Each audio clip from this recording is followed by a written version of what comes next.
আমি অন্বেষা কয়েশপুর নেতাজি বিদ্যা মন্দিরের তরফ থেকে আজকের ভিডিওটা ক্লাস 11দের জন্য। এটা যদিও ক্লাস 11-এর একটা ইন্ট্রোডাক্টরি পার্ট, একদম প্রথম দিকে আছে এবং এই চ্যাপ্টারটা তোমরা অলরেডি ক্লাস 10-এ কিছুটা পড়ে এসেছো, তো আশা করি এটা বুঝতে খুব সুবিধা হবে। এটা একদমই কঠিন নয়, আমি তাও একটু আভাস দেওয়ার চেষ্টা করছি, যেগুলো একটু এক্সট্রা পোর্শন আছে সেগুলো একটু বেশি করে হাইলাইট করব। তো প্রথমে আগে আমাদের জানতে হবে জৈব বৈচিত্র্য এই কথাটা, অ্যাকচুয়ালি টার্মটা এসছে বায়োডাইভার্সিটি শব্দটা থেকে। বায়োডাইভার্সিটি মানে হচ্ছে জৈব বৈচিত্র্য।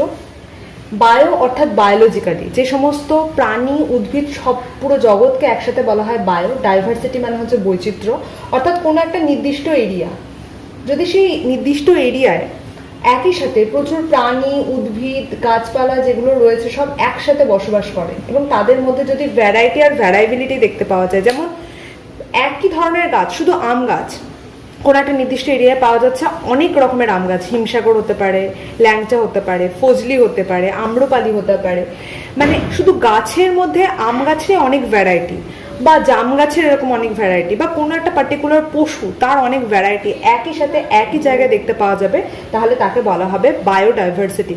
কারণ বৈচিত্র্য মানে হচ্ছে ভ্যারাইটি আর ভ্যারাইবিলিটি। আর যদি সেটা জীবেদের মধ্যে দেখতে পাওয়া যায়, জীব মানে কিন্তু শুধুমাত্র প্রাণী নয়, তার মধ্যে উদ্ভিদকেও বোঝায়। তো কোনো একটা নির্দিষ্ট অঞ্চলে যখন একই প্রজাতি বা ভিন্ন প্রজাতির প্রচুর জীবের প্রাচুর্য লক্ষ্য করা যাবে, তখন সেটাকে বলবো জৈব বৈচিত্র্য। এটি সম্পর্কে প্রথম ধারণা দিয়েছিলেন ডাব্লিউ.জি. রোজেন। তো এটা অনেক সময় শর্ট কোশ্চেনে দিয়ে দেয়। ডাব্লিউ.জি. রোজেন এটা সম্পর্কে প্রথম ধারণা দিয়েছিলেন। এর প্রথম যে সমাবেশ হয়েছিল বায়োডাইভার্সিটি, সেটা হয়েছিল ব্রাজিলের রিও ডি জেনিরোতে। এটি প্রথম ওখানে একটা সমাবেশ হয়েছিল, সমাবেশ কাইন্ড অফ মিটিং, এখানে প্রথম এটা দেখতে পাওয়া গেছিল। তো এই যে জৈব বৈচিত্র্য দেখবো, তাহলে এরকমময় বেশ কিছু অঞ্চল নিশ্চয়ই দেখতে পাওয়া যায়। তো গঠনগত দিক থেকে এই জৈব বৈচিত্র্যকে আমরা তিনটে ভাগে ভাগ করতে পারি। একটা হচ্ছে জিনগত, প্রজাতিগত এবং বাস্তুতান্ত্রিক। জিনগত বলতে মনে করা হোক একটা জায়গা, সেটা হচ্ছে কল্যাণী। কল্যাণীতে দেখা যাচ্ছে একটা নির্দিষ্ট এলাকা, ধরে নিয়ে আমি একটা এ ব্লকের কথা বলেছি। এ ব্লকে প্রচুর ভিন্ন ধরনের মানুষ, ভিন্ন ধরনের প্রজাতি, কুকুর, বেড়াল, ছাগল, এবং কল্যাণীতে প্রচুর যেটা দেখতে পাওয়া যায় রাস্তায় রাস্তায় গরু চড়ে বেড়ায়, তো এরকম দেখতে পাওয়া গেছে। তো প্রত্যেকের নিশ্চয়ই জিন আলাদা। যেমন মানুষের যত জিন সংখ্যা, আমরা জানি মানুষের ক্রোমোজোম সংখ্যা হচ্ছে 46। যদি এখানে শিম্পাঞ্জি থেকে যেত, যদি, তাহলে শিম্পাঞ্জির ক্রোমোজোম সংখ্যা হচ্ছে 48। ঠিক তেমন কুকুরের নিশ্চয়ই একটা অন্য জিনগত সংখ্যা রয়েছে, বেড়ালের একটা অন্য জিনগত সংখ্যা রয়েছে। তার একটা নির্দিষ্ট অঞ্চলে বসবাসকারী জীবেদের মধ্যে যখন অনেক জিনের প্রভেদ দেখতে পাওয়া যায়, বা বিভিন্ন প্রজাতির জীব যখন এক জায়গায় বসবাস করছে যাদের মধ্যে জিনগত পার্থক্য লক্ষ্য করা যায়, তখন তাকে বলা হবে জিনগত জৈব বৈচিত্র্য।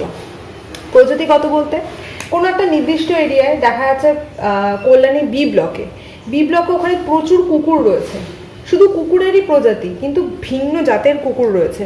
যেমন ধরে নিই, আমি যখন এখানে আম গাছের প্রজাতি নিয়ে কথা বললাম, তেমন এখানে যদি কুকুরের প্রজাতি নিয়ে আলোচনা করা যায়, অর্থাৎ ল্যাব রয়েছে, অ্যালসিশিয়ান রয়েছে, ডোবারম্যান রয়েছে, এরকম আবার স্ট্রিট ডগ যেগুলো, সেগুলো রয়েছে একটা নির্দিষ্ট এরিয়ায়, তখন তাদের মধ্যে শুধুমাত্র প্রজাতিতে অনেক পার্থক্য লক্ষ্য করা যায়। এই ধরনের বৈচিত্র্য যখন কোনো একটা নির্দিষ্ট অঞ্চলে দেখা যাবে, তখন তাকে বলা হবে প্রজাতিগত জৈব বৈচিত্র্য।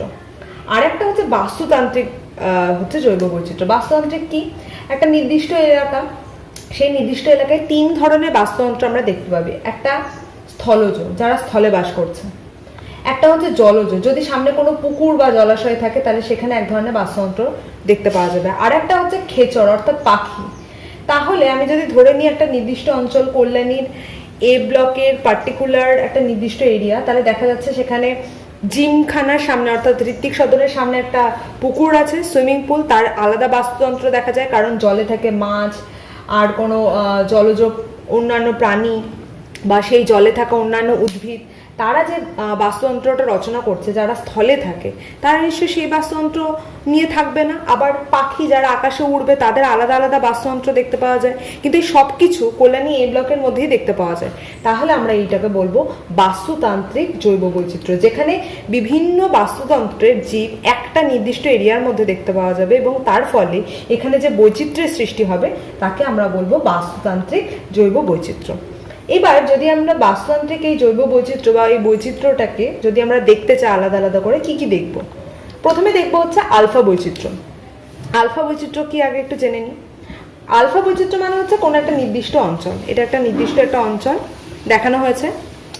তো সেই নির্দিষ্ট অঞ্চলে বিভিন্ন জীবগোষ্ঠীর মধ্যে যে জৈব বৈচিত্র্য দেখা যায়, অর্থাৎ অঞ্চলটা কিন্তু একটাই, কিন্তু এখানকার জীবেদের মধ্যে যে বৈচিত্র্য লক্ষ্য করা যায় টোটাল এরিয়াটায়, তাকে বলা হবে আলফা বৈচিত্র্য। তাহলে বিটা বৈচিত্র্য কাকে বলবো? কোনো একটা নির্দিষ্ট এরিয়াটা কিন্তু নির্দিষ্ট। একটি ভৌগোলিক অঞ্চলের অন্যান্য সংলগ্ন অঞ্চলে ভিন্ন ভিন্ন অবস্থানের জীবগোষ্ঠীর মধ্যে যে জৈব বৈচিত্র্য দেখা যায়, এটা একটা নির্দিষ্ট এরিয়া, তার এটা একটা এর পোর্শনের একটা জায়গা, এটা একটা এর পোর্শনের জায়গা। আমি ধরে নিই আলফা বৈচিত্র্য মানে যেখানে আমি দেখব একটাই জৈব বৈচিত্র্য বা একটাই জীবগোষ্ঠীকে নিয়ে আলোচনা করছি। যখন বিটা দেখব তখন একের অধিক অঞ্চলের জৈব বৈচিত্র্য নিয়ে আলোচনা করছি, অর্থাৎ পুরো কল্যাণীর এ ব্লক বি ব্লক দুটো নিয়ে আলোচনা করছি, তখন আমি তাকে বলবো বিটা বৈচিত্র্য। আর যদি শুধুমাত্র কল্যাণীর এ ব্লকের জৈব বৈচিত্র্য নিয়ে আলোচনা করি তাহলে তাকে বলবো আলফা জৈব বৈচিত্র্য। তাহলে গামা কোনটা হবে? গামা হচ্ছে সেইটা যখন একটি বৃহৎ ভৌগোলিক অঞ্চলের ভিন্ন ভিন্ন বাস্তুতন্ত্রের ভিন্ন ভিন্ন সম্প্রদায়ভুক্ত জীব প্রজাতির সামগ্রিক বৈচিত্র্যকে আলোচনা করা হয়। অর্থাৎ আমি যদি পুরো নদিয়া ডিস্ট্রিক্টটা দেখতে চাই তাহলে কল্যাণী, কাঁচরাপাড়া, মদনপুর, চাকদা, রানাঘাট সব কিছু নিয়ে আমি আলোচনা করছি, সব কিছু জৈব বৈচিত্র্য নিয়ে, তাহলে সেটাকে আমরা বলবো গামা জৈব বৈচিত্র্য। এর মধ্যে তাহলে সব থেকে যদি বাস্তুতান্ত্রিক বৈচিত্র্য অনুসারে দেখি তাহলে সব থেকে ছোট কোনটা ছিল? আলফা। সবচেয়ে বড় কোনটা হলো? গামা। এইটুকুনি ছিল এর যে গঠনগত, চারিত্রিকগত দিক থেকে এবং গঠনগত দিক থেকে যে যে বৈচিত্র্য লক্ষ্য করা যায়। যেটা নিয়ে আলোচনা করব সেটা হচ্ছে জৈব বৈচিত্র্য এবং মেগা ডাইভার্সিটি কান্ট্রি। অর্থাৎ এটা একটা পৃথিবীর যে অংশটার মধ্যে সূর্যের সব থেকে রশ্মি একদম মাঝ বরাবর পড়ে, একদম এরকম জায়গা আমরা জানি যেটাকে নিরক্ষীয় অঞ্চল বলছে, এটাকে ট্রপিক্যাল রিজিয়ন বলা হয়। এই অঞ্চলে সূর্য রশ্মি সব থেকে বেশি পড়ে, তাই জন্য এখানে টেম্পারেচার নর্মালের থেকে অনেক বেশি। এই জন্য এখানে সারা বছর বৃষ্টিপাত লেগে থাকে। সারা বছর বৃষ্টিপাতের দরুন পৃথিবীর এই পুরো অঞ্চলটা জুড়ে এদিক এবং যে সাইডটা দেখা যাচ্ছে না সেই দিক, এখানে অনেক বেশি পরিমাণে উদ্ভিদ লক্ষ্য করা যায়, তাই জন্য এখানে অনেক বেশি পরিমাণ জৈব বৈচিত্র্য লক্ষ্য করা যায়। সারা পৃথিবীতে যে অঞ্চলটা জুড়ে, অর্থাৎ পুরো একটা যদি পৃথিবী কল্পনা করে এই মাঝ রিজিয়ন পর্যন্ত যে যে দেশগুলো রয়েছে তাদের প্রত্যেককে বলা হয় মেগা ডাইভার্সিটি কান্ট্রি। কারণ এখানে অনেক বেশি পরিমাণে জৈব বৈচিত্র্য দেখা যায়, কারণ এতে সারা বছর সমানভাবে সূর্যের রশ্মি পড়ে, তার ফলে অনেক পরিমাণে এখানে বৃষ্টি হয় এবং বৃষ্টির দরুন এখানে অনেক গাছপালা এবং তাকে কেন্দ্র করে অনেক জীব এখানে বসবাস করে। তাই পৃথিবীর এই মাঝ বরাবর অঞ্চলটাকে বলা হয় মেগা ডাইভার্সিটি কান্ট্রিজ। এবার এই রিজিয়নে যে যে দেশগুলো পড়ে তারাই মেগা ডাইভার্সিটি কান্ট্রি। যেমন ইন্ডিয়া, ব্রাজিল, এগুলোকে বলা হয় মেগা ডাইভার্সিটি কান্ট্রি, কারণ এগুলোর উপর সারা বছর মোটামুটি সূর্যরশ্মি লম্বভাবে পড়ার দরুন এখানে অনেক বেশি গ্রিন ভেজিটেশন লক্ষ্য করা যায়, অর্থাৎ অনেক বেশি সবুজ অরণ্য লক্ষ্য করা যায়, তাতে অনেক প্রাণী বসবাস করতে পারে। তাই এই একটি কারণে ভারতকেও মেগা ডাইভার্সিটি কান্ট্রি বলা হয়, কারণ ভারতে প্রায় এটা এতটাই একটা সমৃদ্ধ অঞ্চল যেখানে প্রায় 45,000 উদ্ভিদ প্রজাতির উপস্থিতি লক্ষ্য করা যায়। এর মধ্যে 15,000 প্রজাতি হচ্ছে সপুষ্পক উদ্ভিদ, অর্থাৎ যাদের মধ্যে ফুল হয়। প্রাণী সম্পদ ভারতের একটা বিশেষ অংশ। এই দেশে প্রায় 75,000 প্রাণী প্রজাতি, তার মধ্যে 80% হচ্ছে পতঙ্গ। 75,000 যে প্রজাতি রয়েছে প্রাণী প্রজাতি, তার মধ্যে ধরে নেওয়া হয় প্রায় 80% হচ্ছে পতঙ্গ, ইনসেক্ট, এবং এত পতঙ্গ বেশিরভাগই জঙ্গলের মধ্যে অনেক বেশি পরিমাণে দেখতে পাওয়া যায়। তো এই জন্য ভারতকেও বলা হয় মেগা ডাইভার্সিটি কান্ট্রি। এটা অনেক সময় পরীক্ষাতে 2 মার্কসের কোশ্চেন দেয়। যেটা নিয়ে দেখবো যে এই যে জৈব বৈচিত্র্যের কিছু গুরুত্ব আছে, কি কি গুরুত্ব লক্ষ্য করা যায়। যেমন খাদ্যের উৎস হিসেবে, অর্থাৎ কোনো একটা নির্দিষ্ট অরণ্য, সেই অরণ্য থেকে যে সমস্ত খাদ্য সম্ভার পাবো তাতে প্রচুর পরিমাণে জীব অর্থাৎ প্রাণী, উদ্ভিদ প্রত্যেকে উপকৃত হয়। তাই একটা বড় অরণ্য সেটা অনেক বেশি খাদ্য, আমরা একটা ভাণ্ডার বলতে পারি। তারপর ওষুধ, একটা যে কোনো জঙ্গল বা অরণ্য থেকে প্রচুর পরিমাণে ওষুধ পাওয়া যায়, যেমন যা থেকে আমরা জানি বিভিন্ন দরকারি ওষুধ, অর্থাৎ স্নিংকনা গাছের ওষুধ বা রেসারপিন, যেগুলো আমাদের রক্তচাপ নিয়ন্ত্রণ করতে সাহায্য করে, ডাটুরিন, এগুলো সমস্ত এই ঔষধিগুলো পাওয়া যায় কিন্তু জঙ্গল থেকে। প্রধানত এগুলো সমস্ত কিছু আমরা জানি পশ্চিমঘাট পর্বতে অনেক বেশি পরিমাণে পাওয়া যায়, হিমালয়ে অনেক বেশি পরিমাণে পাওয়া যায়, যা থেকে অনেক দামি দামি ওষুধ তৈরি করা হয়। জিন ভাণ্ডার হিসেবে কাজ করে অবশ্যই, কারণ একটা অরণ্যে প্রচুর পরিমাণে জীব একসাথে বসবাস করে এবং তাদের মধ্যে অনেক জিনের, আমি প্রথমে পড়লাম, জিনগত বৈচিত্র্য লক্ষ্য করা যায়। তাহলে আমরা বলতে পারি প্রত্যেকটা অরণ্যতেই এক একটা জিনের ভাণ্ডার থাকে, কারণ ওখানে প্রচুর জীব থাকে এবং প্রত্যেক জীবের জিন আলাদা, তাই তাদের মধ্যে একটা ভাণ্ডার লক্ষ্য করা যায়। ভারসাম্য রক্ষা, অর্থাৎ গাছকে কেন্দ্র করে প্রচুর প্রাণী বেঁচে থাকে, তাই একটা বাস্তুতান্ত্রিক যেটা আমরা বলি ইকোসিস্টেম এবং খাদ্য খাদক সম্পর্ক সেটা রক্ষা পায়, ভারসাম্যটা রক্ষা পায়। পরিবেশ রক্ষা, এই যে গাছপালা থাকার জন্য একটা অরণ্য, একটা প্রকৃত সময়ে বৃষ্টি আনা, বায়ু দূষণটাকে একটা নিয়ন্ত্রণে রাখা, মানে মাটি ক্ষয় বা ভূমিক্ষয় রোধ করা, এই সমস্ত কাজগুলো করে, পরিবেশকে রক্ষা করে এবং একটা হিউজ পরিমাণ অঞ্চল জানি আমরা যে অক্সিজেন এবং কার্বন ডাইঅক্সাইডের ভান্ডার হিসেবে থাকে। এই যে অ্যামাজন, কিছুদিন আগে অ্যামাজনের অরণ্য পুড়ে গেল, তাতে আমরা জানি প্রচুর বন্য জীবজন্তু মারা যাওয়ার সাথে সাথে যে একটা গ্রিন পোর্শন ছিল, অর্থাৎ আমরা জানতাম ওই অঞ্চলকে বলা হয় পৃথিবীর ফুসফুস। তো সেই অঞ্চল থেকে আমরা জানি যে আর অক্সিজেন ক্যাপাসিটি, অর্থাৎ অক্সিজেন তৈরি হওয়ার প্রোডাকশন অনেক বেশি কমে গেল, যেটা আমাদের পুরো পরিবেশের জন্য সেটা একটা খুব ব্যাড ইম্প্যাক্ট দেবে এবং পরিবেশের অদূর ভবিষ্যতে এটা নিয়ে অনেক সমস্যাও তৈরি হতে পারে। তো সেটা আমরা পড়লাম, পরিবেশ রক্ষা করা অরণ্য। এবং লাস্ট হচ্ছে কৃষ্টিগত গুরুত্ব বলতে সৌন্দর্য রক্ষা। এই যে বিভিন্ন জৈব বৈচিত্র্য সম্পন্ন যে প্রাকৃতিক সৌন্দর্য, সেটা মানুষের মনকে আনন্দে ভরিয়ে রাখে। মানুষ কি করে, এই জন্য ফরেস্টে ঘুরতে যায়, বেড়াতে যায়, আসবাবপত্র তৈরি করে, এবার সৌন্দর্য কোনো বস্তু যদি আমরা সেটা জঙ্গলে দেখতে পাই, অনেকে এনে কি করে বাড়িতে সাজিয়ে রাখে, বিভিন্ন পাতাবাহারি গাছ, বা অনেক সময় দেখতে পাওয়া যায় পাইন গাছের ফল অনেকে সাজিয়ে রাখে বাড়িতে। তো এরকম সৌন্দর্য বৃদ্ধি করার জন্য এগুলো কাজে লাগে। তো এটাও একটা কৃষ্টিগত গুরুত্ব। জানবো এই যে জৈব বৈচিত্র্য নানা কারণে বর্তমানে একটা ক্ষতির সম্মুখীন অবস্থায় এসে দাঁড়িয়েছে, অর্থাৎ নানা কারণে আমরা দেখতে পাচ্ছি যে জৈব বৈচিত্র্য আজ একটা বিপন্নতার মুখে। তো এই জৈব বৈচিত্র্যকে সংরক্ষণ করার জন্য, অর্থাৎ উদ্ভিদ এবং প্রাণী যাতে এরা সংরক্ষিত থাকে, তাই জন্য আমরা এই সংরক্ষণকে দুটো ভাগে ভাগ করেছি, ইনসিটু আর এক্সিটু। এটা অলরেডি ক্লাস 10-এ পড়ে এসছো তোমরা, তাও আমি একটুখানি গল্পের ছলে বলে দিই। ইনসিটু হচ্ছে যখন প্রাকৃতিক পরিবেশের মধ্যে রেখে কোনো জীবকে সংরক্ষণ করা হবে।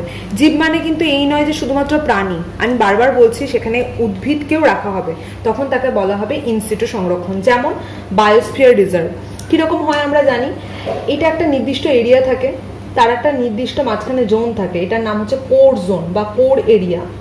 তার মাঝখানের এরিয়াটার নাম থাকে বাফার এরিয়া, আর একদম বাইরের দিকে যে জোনটা থাকে তার নাম হচ্ছে ট্রানজিশন এরিয়া। এই তিনটে জোনে ভাগ করা হয়। অর্থাৎ কোর অঞ্চল যেটা একদম ভিতরে থাকে, আমি যদি ধরে নিই যে সুন্দরবন একটা বায়োস্ফিয়ার রিজার্ভ এবং সেটার যদি জোনগুলোকে 3টে ভাগে ভাগ করে দেওয়া হয়, এইটাকে বলা হয় কোর জোন, যেখানে বাঘরা অ্যাকচুয়ালি থাকে, সেখানে কারোর প্রবেশ বাইরে থেকে নিষিদ্ধ, সেই জন্য এই জোনটাকে বলা হয় কোর জোন। তার পরবর্তী যে জোনটা আছে তার নাম বাফার জোন। এখানে বিশেষ অনুমতি নিয়ে কিছু কিছু মানুষ ঢুকতে পারে, কিন্তু সবার জন্য পারমিশন দেওয়া হয় না। আর বাইরের যে জোনটা আছে এটাকে বলা হয় ট্রানজিশন জোন। এখানে ওখানকার মানুষ ঢুকতে পারে, অরণ্য থেকে গাছ সংগ্রহ করতে পারে, মানে কাঠ কাটতে পারে, মধু সংগ্রহ করতে পারে, এখানে লোকজন অবাধে বিচরণ করতে পারে। এটা কেন করা হয়েছে? কারণ আমরা জানি যে সুন্দরবনের রয়্যাল বেঙ্গল টাইগারের সংখ্যা আগের তুলনায় অনেকটা কমে এসেছে। তা ওই জন্য ওই বাঘগুলোকে বাঁচানোর কারণে, যাতে ওখানে জঙ্গলে মানুষের প্রবেশ না ঘটে, মানুষ যদি ওখান থেকে গিয়ে কাঠ কাটে তাহলে জঙ্গল আস্তে আস্তে ফাঁকা হয়ে যাবে, তখন সেই বাঘগুলোই কি করছে, বারবার ট্রানজিশন জোনে ঢুকে পড়ছে খাবারের সন্ধানে, বাসস্থানের সন্ধানে, তখন সাধারণ মানুষ তাদেরকে পিটিয়ে মেরে ফেলছে। তো এই ঘটনার যাতে পুনরাবৃত্তি না হয় সেই জন্য কি করা হয়, 3টে জোনে ভাগ করে দেওয়া হয়েছে। এটা একটা বায়োস্ফিয়ার রিজার্ভ। তাহলে তার এক্সাম্পল হচ্ছে সুন্দরবন। জাতীয় উদ্যান এর তুলনায় সেটা কীরকম, একটু বড় সাইজে অবশ্যই, এবং দেখা হচ্ছে এই যে এখানে উন্মুক্তভাবে রেখে দেওয়া হয় পশু পাখিদেরকে, যারা খোলাভাবে ঘুরতে পারে। যেমন আমরা নাম বলতে পারি কর্বেট ন্যাশনাল পার্ক। ভারতের প্রথম ন্যাশনাল পার্ক হচ্ছে জিম কর্বেট ন্যাশনাল পার্ক। এটা নৈনিতালে অবস্থিত, এটা উত্তরাখণ্ডের মধ্যে পড়ে, যেখানে মেনলি বাঘ সংরক্ষণ করা হয়। একটা বড় এরিয়া যেখানে সবসময় যে কোনো সময় মানুষ প্রবেশ করতে পারে না, একটা নির্দিষ্ট সময় আছে যে সময় প্রবেশ করতে পারা যায়। এবং বিশেষ করে এই সময়, যেমন এই জুন থেকে জুন থেকে শুরু করে একদম অক্টোবর নভেম্বর পর্যন্ত এদের ব্রিডিং সিজন থাকে, অর্থাৎ এই সময় এরা রিপ্রোডাকশন করে। এই সময় জঙ্গলে ঢোকার কোনো রকম পারমিশন পাওয়া যায় না। এইসব পরিবেশে খোলা অবস্থায়, অর্থাৎ চিড়িয়াখানায় আমরা যেমন দেখি বাঘকে, সিংহকে আটকে রাখা হয়, এখানে আটকে না রেখে একটা নির্দিষ্ট এরিয়ার মধ্যে বর্ডারে রেখে পুরোটাই তাদেরকে উন্মুক্ত অবস্থায় রাখা হয়। এবং কেউ যদি এখানে ঘুরতে যাও তাহলে দেখবে হুটখোলা যে জিপসি গাড়িগুলো রয়েছে সেই জিপসি গাড়িতে করে এরা তোমরা ঘুরতে পারো এবং এদেরকে চোখের সামনে একেবারে দেখতে পারো সাফারিতে। আর হচ্ছে অভয়ারণ্য, যেটা কিনা জাতীয় উদ্যানের থেকে কিছুটা ছোট, এটাও মোটামুটি একটা বড় এরিয়ার মধ্যে দেখতে পাওয়া যায়, যেখানে সবসময় অবাধে প্রবেশ করা যায় না। যেমন অভয়ারণ্য বলতে পারি জলদাপাড়া অভয়ারণ্য। পশ্চিমবঙ্গের একটা অভয়ারণ্য হচ্ছে বেথুয়া ডহরি ডিয়ার পার্ক, ওটাও একটা অভয়ারণ্য, ওখানে হরিণ সংরক্ষণ করা হয়, এটা পশ্চিমবঙ্গের মধ্যেই পড়ছে। তো এখানে কি করা হয়, এটা ছোট, জাতীয় উদ্যানের তুলনায় এটা অনেকটাই ছোট। এরপর আমরা আসি এক্সিটু সংরক্ষণ, অর্থাৎ এক্সিটু সংরক্ষণ মানে যখন কৃত্রিম উপায়ে, প্রাকৃতিক উপায়ে বলেছিলাম, এবার কৃত্রিম উপায়ে বলছে, কৃত্রিম উপায়ে যখন জীবকে সংরক্ষণ করা হচ্ছে তখন তাকে বলছে এক্সিটু সংরক্ষণ। অর্থাৎ আলিপুর চিড়িয়াখানায় যখন আমি কোনো ক্যাঙ্গারুকে এনে রাখছি, সেটা তার নর্মাল পরিবেশ নয়, সেটা তার নর্মাল বাসস্থান নয়। আমরা জানি ক্যাঙ্গারু অস্ট্রেলিয়াতেই থাকে, কিন্তু ওকে বিশেষ করে এখানে এনে রাখা হচ্ছে, এখানে ওই ধরনের উপযুক্ত পরিবেশ দেওয়া হচ্ছে, তাকে উপযুক্ত খাবার দেওয়া হচ্ছে, তাকে ট্রিটমেন্ট করা হচ্ছে। এবং যখন ঝড় জল বৃষ্টি আসে আমরা কি করি, এদেরকে কন্ট্রোল করতে পারি, এই জন্য এটা হচ্ছে এক্সিটু সংরক্ষণ। তাহলে ইনসিটু কারা, আর যাদেরকে আমরা কিন্তু এভাবে কন্ট্রোল করতে পারবো না, অর্থাৎ যখন ঝড় হবে, বন্যা হবে বা ভূমিকম্প হবে, আমি কিন্তু এই পশুদেরকে সবসময় প্রোটেকশন দিতে পারবো না, যেটা কিন্তু আমি একটা চিড়িয়াখানায় থাকা পশুদেরকে অনেক বেশি প্রোটেক্ট করতে পারবো। আর হচ্ছে বটানিক্যাল গার্ডেন, শিবপুর বটানিক্যাল গার্ডেনের নাম শুনেছি আমরা। এখানে অনেক দুর্লভ বিপন্ন প্রজাতির উদ্ভিদকে সংরক্ষণ করে রাখা হয়েছে, আলাদা করে ব্যারিকেড করে রাখা হয়েছে, যাতে তাদেরকে বাঁচিয়ে রাখা যায়, তারা বিপন্ন প্রজাতির উদ্ভিদ, এবং সেখানে কোনো রকম বৃক্ষচ্ছেদন হয় না, সে যখন তখন গাছ কেটে ফেলতে পারে না, সেই জন্য এটার নাম হচ্ছে বটানিক্যাল গার্ডেন। আর তোমরা সবাই পড়ে এসছো ক্রায়ো প্রিজার্ভেশন, যেটা স্পাম ব্যাংক, ওভাম ব্যাংক বলি, সেখানে -96°C তাপমাত্রায় তরল নাইট্রোজেনের উপস্থিতিতে স্পাম ওভামকে সংরক্ষণ করে রাখা হয়। এই সব কিছু এক্সিটুর আন্ডারে পড়ে। পরীক্ষাতে প্রশ্ন দেবে, এখানে 2 মার্কসের প্রশ্ন খুব দেয়, ইনসিটু এবং এক্সিটুর পার্থক্য আলোচনা করো। তখন প্রত্যেকে 4টে করে পয়েন্ট লিখে সুন্দর করে দুটো উদাহরণ দিয়ে দেবে, যে ইনসিটুর মধ্যে কারা পড়ছে, এক্সিটুর মধ্যে কারা পড়ছে।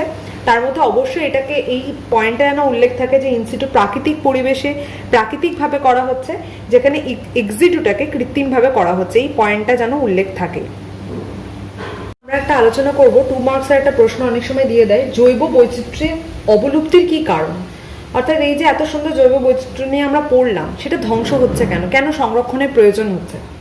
তো মোটামুটি 2 মার্কস আসলে 4টে পয়েন্ট তো লিখতেই হবে। তো আমি মেন 4টে পয়েন্ট উল্লেখ করে দিচ্ছি, কি কি লিখতে পারো তোমরা। শিকার, এক, এই যে অরণ্যে যত্রতত্র যে সেভাবে শিকার করা হয়, অর্থাৎ বাঘ শিকার করা হচ্ছে, হাতি দাঁতের জন্য মেরে ফেলা হচ্ছে, গন্ডারে খুঁড়ের জন্য মেরে ফেলা হচ্ছে, মানে ওই খড়গোটার জন্য।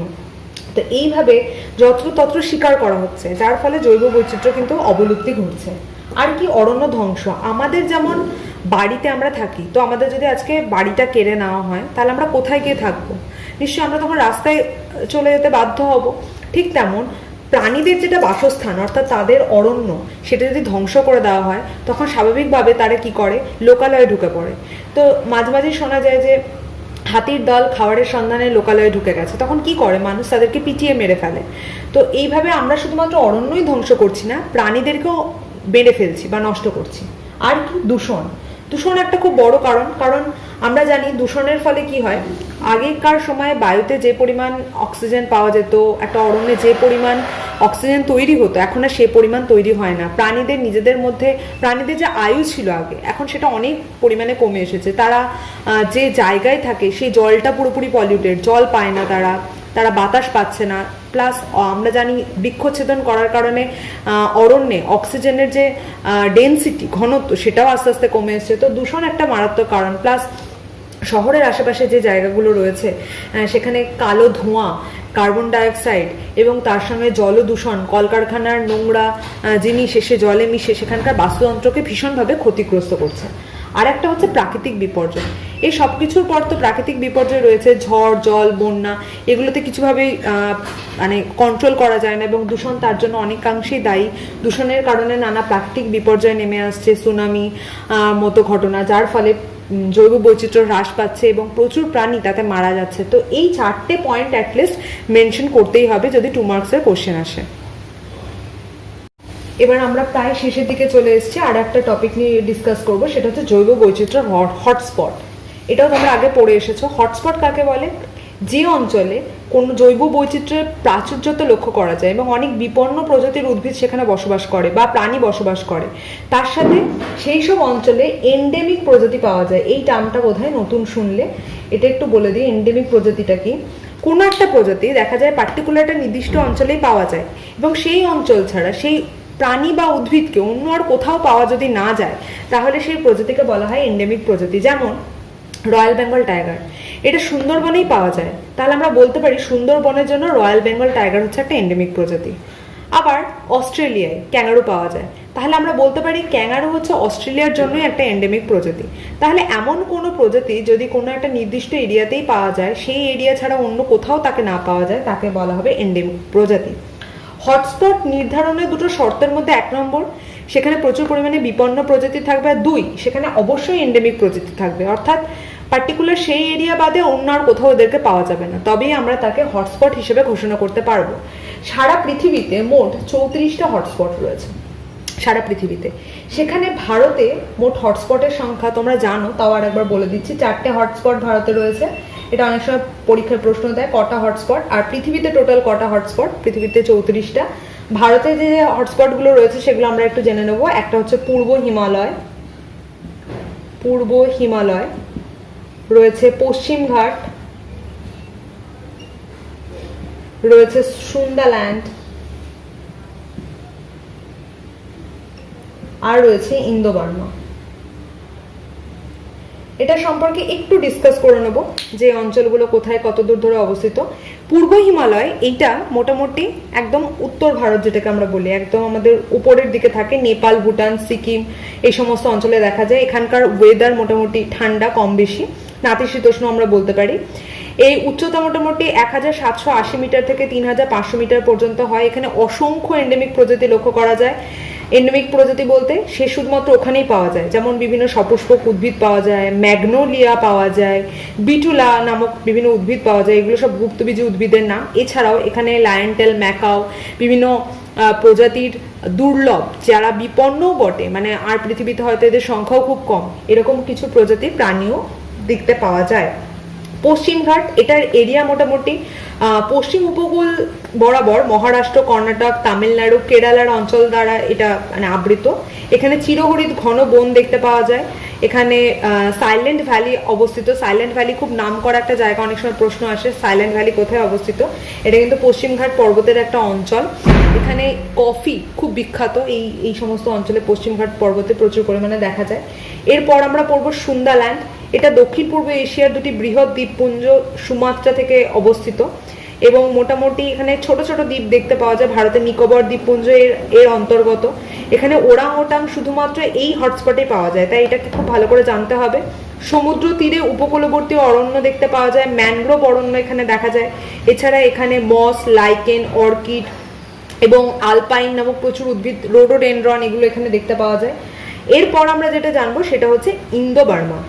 ইন্দো বার্মা এশিয়ার মোটামুটি আমরা ওই অঞ্চলটা দেখতে পাবো। এশিয়ার গঙ্গা ব্রহ্মপুত্র অঞ্চল থেকে এটা বিস্তার লাভ করেছে। বাংলাদেশের পূর্ব ভাগ থেকে শুরু হয়ে একদম উত্তর পূর্ব ভারত পর্যন্ত এটা চলে গেছে এবং গত 12 বছরে এখানে 6টি নতুন প্রজাতির স্তন্যপায়ী প্রাণী আবিষ্কার হয়েছে। এদের মধ্যে লিফ ডিয়ার, সোয়ালা, পক্ষীদের মধ্যে হোয়াইট আর্নড নাইট হেরন, এই ধরনের কিছু প্রাণী যেটা এখানে পাওয়া গেছে। বর্তমানে এটা ভীষণ উল্লেখযোগ্য একটা জায়গা ইন্দো বার্মা, কারণ এখান থেকে 6টা স্তন্যপায়ী প্রাণী রিসেন্ট আবিষ্কার হয়েছে। তো এটা অনেক সময় শর্ট কোশ্চেনের মধ্যে ইনক্লুড থাকতে পারে। তো এই সমস্ত জায়গাগুলো থেকে এবং এই পুরো চ্যাপ্টারটা থেকে তোমাদের অনেক শর্ট কোশ্চেন আসে এবং 2 মার্কসে আসার মতো কোশ্চেন হলো ওটাই, ইনসিটু এক্সিটু পার্থক্য, জৈব বৈচিত্র্য হ্রাসের বা অবলুপ্তির কারণ, জৈব বৈচিত্র্যের গুরুত্ব লেখো, হটস্পট কাকে বলে, হটস্পট নির্ণয়ের শর্ত আলোচনা করো। এই প্রশ্নগুলো তোমরা একটু দেখে রাখবে। আর এখান থেকে অনেকগুলো শর্ট কোশ্চেন দেয়, যেমন পৃথিবীতে মোট হটস্পটের সংখ্যা, ভারতে কতগুলো হটস্পট আছে, তাদের নাম কি, এগুলো একটু ভালো করে পড়বে। Thank you.